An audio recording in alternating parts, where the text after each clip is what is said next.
think I'm having a heart attack. November 29th, 2000.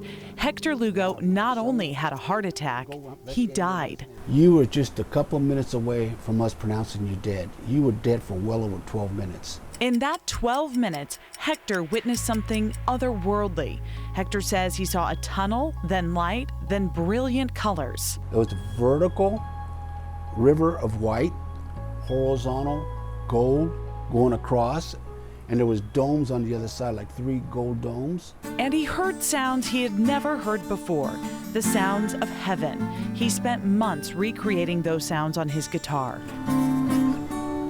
Stories like these are what Dr. John Hagen spent years studying. These are common. This is a medical syndrome. Doctors need to know about this. Dr. Hagen researched and wrote the only medical textbook for physicians about the science of near-death experiences, or NDEs.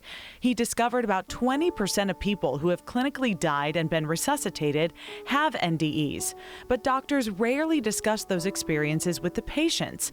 It's a practice Dr. Hagen is trying to change by giving physicians a guide on how to talk to their patients about NDEs. Was there anything unusual that happened that you'd like to talk about it? That's simple. He says telling patients who've had an NDE that they imagined it or shouldn't discuss it could cause long-term harm, especially to children. In children, if you negate their experience, tell them they imagined it, don't talk about it, it's been pretty well documented. They fall behind their peers. While doctors can't fully explain what happens during these experiences, the science of it, we really can't explain.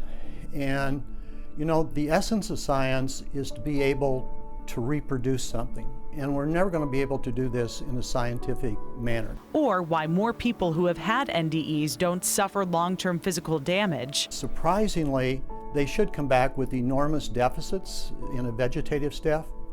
Many of them come back with enhanced intellectual facilities. Scientists have discovered patients who have had these experiences share similar stories. Goes to a heavenly place, they meet with a deity, they feel a sense of peace, love that is supernatural in content. That's how Independence native Dr. Jean Househair recalls her near-death experience. There was a very brilliant, beautiful, colorful light. Dr. Jean, now an ophthalmologist in Oklahoma, died when she was a 20-year-old medical student at UMKC after she received a lethal dose of medication. Next thing I know, I'm suddenly suspended about 30 feet above what appeared to be a very young, slender brunette body lying on the floor. She looked down and saw her body, then looked up and saw a light. Dr. Jean went to the light. It was a place of familiarity and comfort. Almost instantly, she was given the choice to stay or to go, and she was told if she went back to Earth, she'd be healed and she'd be a doctor. I was given to feel the anguish of my parents should I choose to stay, so that I would understand, because I was only 20. I knew I would return to this place at some point, and I knew that life is a gift and that I really needed to complete my time in life. Dr. Jean returned, and now more than 40 years later, she vividly remembers every detail.